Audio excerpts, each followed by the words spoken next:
Hello, I welcome you to another video of Rated Club. I am B Talukdar, presenting this video from Assam. বন্ধুসকল আমাৰ যেটো অসম টেটৰ সিৰিজ চলি আছিল ফিজিক্সৰ বাবে সো ইয়াকে আজি কন্টিনিউ কৰিম পাৰ্ট 4 আনি পাৰ্ট 4 ত আজি আমি লাইটৰ কনসেপ্টখিনি ডিসকাস কৰিছো এই লাইটৰ গোটেখিনি কনসেপ্ট আমি দুটা ভিডিও ডিসকাস কৰিছো আপোনালোকে এতিয়া এটা ভিডিও চাই আছে সন্ধিয়াৰ মাজত আৰু এটা ভিডিও আপোনালোকক আনি দিম লাইটৰ কমপ্লিট ডিসকাশন দুটা ভিডিওত হ'ব আজিৰ এইটো ভিডিওত আমি এমসিকিউ কভাৰেজ কৰা নাই কিয়নো সেকেন্ড পাৰ্টত আমি যথেষ্টখিনি এমসিকিউ ৰাখিছো গোটেখিনি লাইটৰ ওপৰত সো লাইটৰ কনসেপ্ট শেষ হোৱাৰ পিছতে আমি hit and after that we will come with our MCQ series. Okay, from Tuesday onwards we will discuss our MCQ series. So যিমানখিনি আপোনালোকে পঢ়িছে গোটেখিনি ৰিভিজন হ'ব লাষ্ট কেইদিনত MCQ খিনি ডিসকাশন কৰিব MCQ আপোনালোকৰ যিমান কনসেপ্ট আপোনালোকে যিকোনো সোৰ্সৰ পৰা কালেক্ট নকৰি কিয় গোটেখিনি MCQ ডিসকাশনত আপোনালোকৰ ৰিভিজন এটা হৈ যাব সো লাষ্ট টুইসডে অনওয়াৰ্ডস আমি MCQ ডিসকাশন কৰিম অনলি সো আৰম্ভ কৰিছো আজি আমাৰ ভিডিওটো আৰু আৰম্ভণিৰ আগতে এটা সৰু ৰিকুৱেষ্ট আপোনালোকে যদি লিটাৰেট ক্লাব চেনেলটো কেতিয়ালৈকে সাবস্ক্ৰাইব কৰা নাই চেনেল সাবস্ক্ৰাইব কৰি দিব বেল আইকনটো প্ৰেছ কৰিব ভাল পালে এটা লাইক আৰু কমেন্টত নিজৰ অপিনিয়নটো নিশ্চয় শেয়াৰ কৰিব সো আৰম্ভ কৰিছো আজি আমাৰ ভিডিওটো সো আৰম্ভণিৰ আগতে light question is what is light so প্ৰথম কথাই হল লাইটটো কি হল light is an energy which enable us to see লাইটৰ সহায়ত আমি কি কৰো আমাৰ চকুত গোটেই ওয়াৰ্ল্ডটো ভিজিবল হয় না সো ইয়াৰ প্ৰধান উৎসটো কি প্ৰধান উৎসই হল আমাৰ light okay now see with the help of light how we can see the object so suppose মই এটা অবজেক্ট পার্সন ইয়াতে থিয় হৈ আছো how can I see this object from sun ray light will falls here and then it will reflect to my eyes and in my eyes there will be a refraction এনেকৈয়ে মই এটা বস্তুক চাব পাৰো ওয়াৰ্ল্ডৰ মই বুলি নহয় যিকোনো অবজেক্টক আমি চাব পৰাৰ মেইন ফেনোমেননটোৱে হল দিস ওয়ান লাইট আহি পৰিব তাৰ পৰা ৰিফ্লেক্ট হৈ আমাৰ চকুত পৰিব তেতিয়াহে আমি এটা অবজেক্টক চাব পাৰো নাও ইউ সি দিস অবজেক্ট কি হৈ আছে অবজেক্টৰ ওপৰত ৰিফ্লেকশন হৈ আছে আৰু ৰিফ্ৰেকশন হৈ আছে সো ৰিফ্লেকশন আৰু ৰিফ্ৰেকশন কি ইয়াকো আমি ডিটেইলস কে ডিসকাশন কৰিছো সো চাব ভিডিওটো কটেখিনি now what is reflection suppose this is a surface যিকোনো এটা হ'ব পাৰে মই যিকোনো এটা বস্তু চাইছো কি হ'ব from a source suppose sun light to আহি ইয়াতে পৰিব that ray will be called what incident ray source of light পৰা যিটো ray আহি পৰি আছে অবজেক্টৰ ওপৰত বা প্লেন সাৰফেসটোৰ ওপৰত that will be called your incidence ray incidence আৰু পৰাৰ পিছত কি কৰিব reflect back okay পৰাৰ পিছত ই সেম এঙ্গেল ফৰ্ম কৰি রিফ্লেক্ট হৈ যাব that one is called your reflective ray okay আৰু your মাজৰ অপশন খিনি হ'ব আমাৰ normal মাজৰ লাইন খিনি কো আমি normal so this ray is forming an angle so this angle will be called your incidence ray আৰু ই পৰাৰ পিছত যি রিফ্লেক্ট হৈ যায় আছে that ray will be called your a refractive ray to the angle form koribo that one will be called a reflective angle okay so this is your concept of reflection koroba source por ahi eta object er poribo aru e back koribo same angle form kori that will be called your reflection okay so yate jodi ami eitu figure opor aponlake laws of reflection define koribo paribo what are the laws of reflection all of agote salu laws of reflection is what angle of incident is always equal to the angle of reflection ইয়াতে যেটো আমি চালু angle of incidence I it is always equals to your angle of reflection incidence ray যিমান angle form কৰি অবজেক্টৰ ওপৰত পৰিব same একে angle of reflective ray to back কৰি যাব so this incidence ray I it is equals to your incident reflective ray R okay also you see the angle of incidence angle of reflection and the normal all lie on the same plane figure to sakako this is angle of incidence angle of reflection are in normal all are what lying on a same plane okay so these are the laws of reflection very important come to the next topic regular and diffusive reflections are very important and very interesting also all of agote ami reflection concept to discuss korisilu now you see reflection jodi plane surface er upor hoy shiny surface plane surface it will be called your regular reflection আৰু ৰিফ্লেকশ্যনটো যদি rough সাৰফেসৰ ওপৰত হয় at that time it will be called your diffuse reflection. Okay, ইয়াতে লিখিছো reflection over a surface that was irregular where it does not follow laws of reflection, it is called irregular reflection. আৰু যদি smooth সাৰফেসৰ ওপৰত হৈ আছে যত আমাৰ laws of reflection follow হ'ব, that one will be called as your regular reflection. Okay, come to the next topic, image formation in a plane mirror. So mirror যেতিয়া আমি লাইটৰ কথা আহো তেতিয়া আমাৰ মিৰৰ আৰু লেন্সৰ কথা জানিব লাগিব. Now you see what is mirror. মিৰৰৰ দুটা টাইপ থাকে. One is your plane mirror যিটো আমি ঘৰত ইউজ কৰোঁ. Another is your spherical mirror. Now চিয়ক এই স্পেৰিকেল মিৰৰৰ দুটা পাৰ্ট আছে. One is your concave, another is your convex. So' গোটেইখিনিক আমি ইয়াতে ডিছকাশ্যন কৰিছোঁ. প্ৰথমতে আমি চাম প্লেন মিৰৰৰ ইমেজটোৰ কি হয়. প্লেন মিৰৰৰ ইমেজৰ এটা বৰ ইণ্টাৰেষ্টিং টপিক হ'ল image will be always virtual, erect and the object of the image are equidistant from the mirror. কি হয় ভাৰ্চুৱেল ইমেজ ফৰ্ম হ'ব, that means back side of the mirror. Erect হ'ব আৰু কি হ'ব ইমেজৰ distance from the mirror it will be the same as the distance of the object from the mirror. Okay, so this is the image formation in a plane mirror. ইয়াক আমি আৰু ডিটেইলছত discuss কৰিছোঁ ভিডিঅ'টোৰ শেষলৈ. আপোনালোকে চাই থাকিব ভিডিঅ'টো কমপ্লিটখিনি. Next you C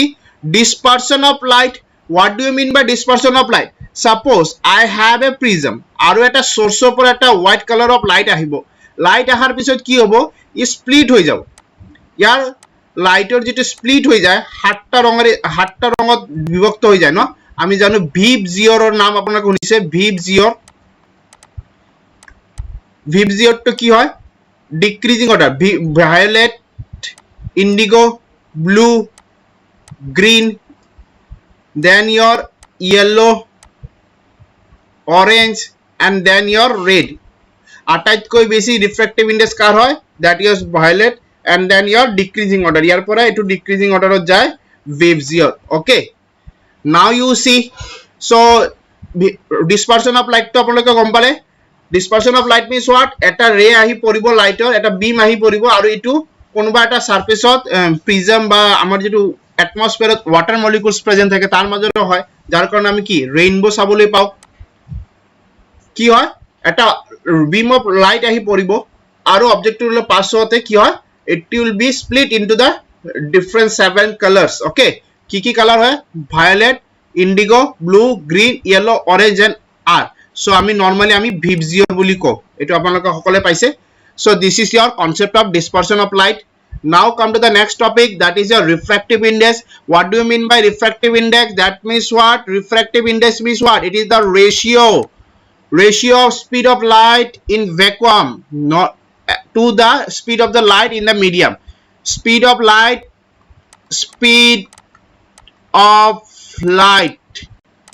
in vacuum by speed of light in medium. যিকোনো মিডিয়াম হ'ব পাৰে. So this ratio is called your refractive index. Okay, আৰু ইয়াৰ ওপৰত আমি কিছুমান নোটছ এড কৰিছোঁ. নোটছটো কি হয়? Light takes usually 8 minutes 19 seconds. That means 499 seconds to reach to the earth. Sunor pora earth loi ahote kiman homoy time loy? That is your 8 minutes 19 seconds. That means ultimately 499 seconds. Next you see the light reflected from a moon takes 1.28 seconds to reach to the earth. Ami ki jano moonor nija bobia kono light nai. কি হয় সানৰ লাইটটো মুনত reflect হৈ আৰ্থত আহে, সেইকাৰণে আমি মুনৰ লাইটটো চাব পাৰোঁ. and that light takes only 1.28 seconds to reach the earth. Okay, come to the next topic, that is luminous body and non-luminous body. What do you mean by luminous body? So object which can emit light, sun হোক, stars হোক, bulb হোক ঘৰৰ, এইবোৰে কি কয় light দিয়ে. চ' এইবোৰক আমি কি ক'ম? লুমিনাছ বডি বুলি ক'ম. আৰু নন লুমিনাছ মানে যিবোৰে লাইট ইমিট নকৰে সেইবোৰকে নন লুমিনাছ বুলি কয়. যিকোনো উডছ লওক, টেবিল চেয়াৰ, যিকোনো এক্সাম্পল আপোনালোকে ল'ব পাৰে. অ'কে, চাওক লাইটৰ ওপৰত MCQ কি ধৰণৰ হ'ব পাৰে. আমাৰ ছেকেণ্ড ভিডিঅ'ত আমি লাইটৰ ৰিমেইনিং ডিছকাশ্যন কৰি কিছুমান MCQ ৰাখিছোঁ. লাইটৰ ওপৰত কি ধৰণৰ MCQ হ'ব পাৰে তাতে আপোনালোকে গম পাই যাব. Types of MCQ okay so আজি আমি ভিডিওটোত কনসেপ্টখিনি ডিসকাশন কৰিলো প্ৰথমৰ নেক্সট ভিডিওত আমি এমসিকিউটো ডিসকাশন কৰিম আদাৰওয়াইজ ভিডিওটো বৰ লেন্দি হৈ যায় সো আগবাঢ়িছে আমাৰ নেক্সট টপিকলৈ that is your transparent translucent and opaque object what do you mean by transparent object transparent mean जीवर सपोज अपन এটা গ্লাস লগ যার মাঝে কি হয় লাইট টু কমপ্লিটলি পাস হয়ে যাব পারে ইজিলি পাস হবো পারে that object is called what transparent object মই ইয়াতে ডেফিনেশন লইছো object which allow light to pass through it is called your transparent object example glass আছে ওয়াটার আছে ডেসক্রিপশন বক্সত আপোনালোকে পিডিএফ পাব তারপরে পিডিএফ টো ডাউনলোড কৰি ল'ব পাৰে next you see translucent object that means what the substance which allow a part of incidence light that means complete light to pass over নোৱাৰে কিন্তু ইয়াৰ কিছু পাৰ্ট পাৰ হৈ যাব পাৰে যাৰ মাজেৰে তাক কি কয় ট্ৰান্সলুসেন্ট অবজেক্ট বুলি কয় এক্সাম্পল ৰূপে আমি কি লও সানগ্লাস লৈ আছো ভেজিটেবল অয়েল লৈ আছো এইবোৰত কি হয় লাইট কমপ্লিটলি পাস নহয় কিছু পৰিমাণে লাইট টু পাস হৈ যায় that is your translucent opaque means যাৰ মাজেৰে লাইট পাস হ'বই নোৱাৰে এক্সাম্পল আপোনাক উড ল'ব পাৰে mirror lobo pare metals lobo pare that means what transparent mean light completely pass hoye ase translucent means olop khini pass hoy opaque means pass hobo nware okay very simple come to the next that is your shadow what is shadow it is a dark region on a screen when an opaque object placed in the path of light korwa pore je light is tate jodi ami eta opaque object place kori diu ei object tur shadow er pisphale poribo hoy na noy so that is your shadow কি হয় shadow normally কয় dark হয় black color হয় আৰু কি থাকে ইয়াৰ only outline to থাকে details না থাকে object to only outline হয় যেটো shape থাকিব object to year shape to হে formation হয় that is your shadow next you see এটা দুটা terms আমি discussion কৰিছো umbra and your penumbra now what is umbra it is means region in which light do not reach এনেকুৱা ঠাই যত লাইটৰ পৌঁছাব নোৱাৰে লাইট যাই পৰিব নোৱাৰে হেই ৰিজনটো কি কয় আম্ব্রা বুলি কয় next you see penumbra that means what region in which partial lines reaches not lines these are lights okay lighter complete খিনি নহয় কিন্তু কিছু পৰিমাণে লাইট পৌঁছাব পাৰে হেই পোরশনটোক আমি কি বুলি কও penumbra okay next you see reflection from plane mirror যোৱা তেতিয়াও আমি ডিসকাস কৰিছো ইয়াতে অলপ ডিটেইলস কৈ লিখিছো কি হয় ইমেজ তো আমি চালু ভার্চুয়াল আৰু ইনভাৰ্টেড কোশ্চেন হ'ব পাৰে in case of plane mirror আপোনাৰ ইমেজৰ সাইজ তো নেচাৰ তো কি হ'ব it will be a virtual আৰু ইনভার্টেড হ'ব size of the image is always equals to the size of the object ইমেজৰ যি সাইজ অবজেক্টৰ সাইজৰ সেম হ'ব দ্যাট মিন্স আপোনাক মিৰৰৰ সন্মুখত যদি থিয় হয় আপোনাৰ যিমানখিনি লেন্থ হ'ব হাইট হ'ব এই একে হাইটৰ অবজেক্ট ইমেজ আপোনালোকে মিৰৰৰ পিছফালে চাব পাৰিব distance of the object from mirror is equal to the distance of the image that means what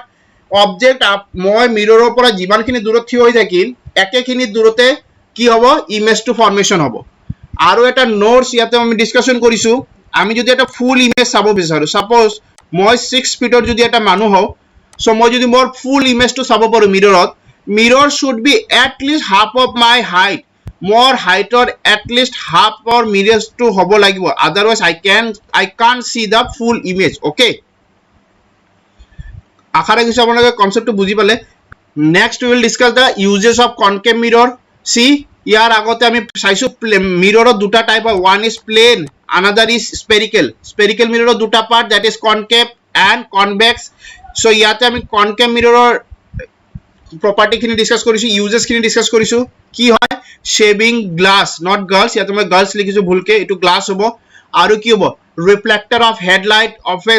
vehicle যদি headlight হয় বা search light হয় ইয়াতো আমি concave mirror ইউজ কৰো solar cooker so এইবোৰ আমি কি কৰো concave mirror ইউজ কৰো next you see uses of convex mirror rear view mirror আমাৰ যেটো vehicle বৰ rear view mirror থাকে এইবোৰ কি হয় convex mirror হয় কোশ্চেন হ'ব পাৰে আপোনালোকৰ এটা এমসিকিউ সাপোজ মই এটা এনেকুৱা টাইপৰ এমসিকিউ আপোনালোকে পাব rear view mirror হিচাপে আমি কোনটো ইউজ কৰো convex concave plane or none of this or all of this so my answer will be your convex so mcq type আমি second video discussion কৰিছো don't worry about it next you see it is used as a vigilance mirror also used as a reflector in a street lamp or reflector হিচাপে use কৰা হয় come to the next topic laws of refraction that means what তেতিয়া আমি ৰিফ্লেকশ্যনক discuss কৰিছো এতিয়া আমি reflection discuss কৰিম what do you mean by reflection এটা অবজেক্ট আহি পৰি কিনে এটা অবজেক্টৰ ওপৰত source of light এটা source of light আহি পৰিব আৰু ই যেতিয়া পাস হৈ যাব that will be called your refraction ৰিফ্লেকশনত কি আছিলে পৰি কিনে ব্যাক কৰে আৰু ৰিফ্ৰেকশনত পৰি কিনে পাস হৈ যাব গ্লাসেৰ মাজৰে so that one is your refraction now see what do you mean by laws of refraction laws of refractions are what it is the refracted ray normal and to the interface and transparent media to the point of incidence all lie on the same plane refracted ray incidence ray আৰু কি হয় নৰমাল গোটেবৰ কি থাকে এটা সাৰফেসেৰ উপৰতে থাকে আৰু কি হয় ratio of sine of angle of incidence to the sine of angle of reflection is constant that means what sine theta cos theta আপোনালোকৰ trigonometry concept sine of angle of incidence is equals to your sine of angle of refraction r এইবার কি হয় ইয়ার ratio to equal হয় okay constant হয় sorry not equal constant হয় constant যিকোনো এটা suppose মই কে লৈ ললো so sin i by sin r is your k again I am saying sine of angle of incidence ray যিটো angle form কৰিব আৰু refractive ray যিটো angle form কৰিব এওঁলোকৰ sin or ratio টো কি হ'ব এটা constant value হ'ব so this is your laws of refraction আৰু এই sin i by sin r equals to k এটো কয় আপোনাক it is also called as what Snell's law very important okay discussion কৰিম লাইটৰ দুটা ভিডিওতে আমি সামৰিছো নেক্সটৰ ভিডিওতে আমি এমসিকিউ ৰাখিম সো আশা ৰাখিছো আপোনালোকে ভিডিওটো ভাল পাব ভাল পালে এটা লাইক কমেন্ট আৰু কমেন্টত নিজৰ অপিনিয়নটো নিশ্চয়কৈ শেয়াৰ কৰিব সো আজি সামৰিছো ইয়াতে থ্যাংক ইউ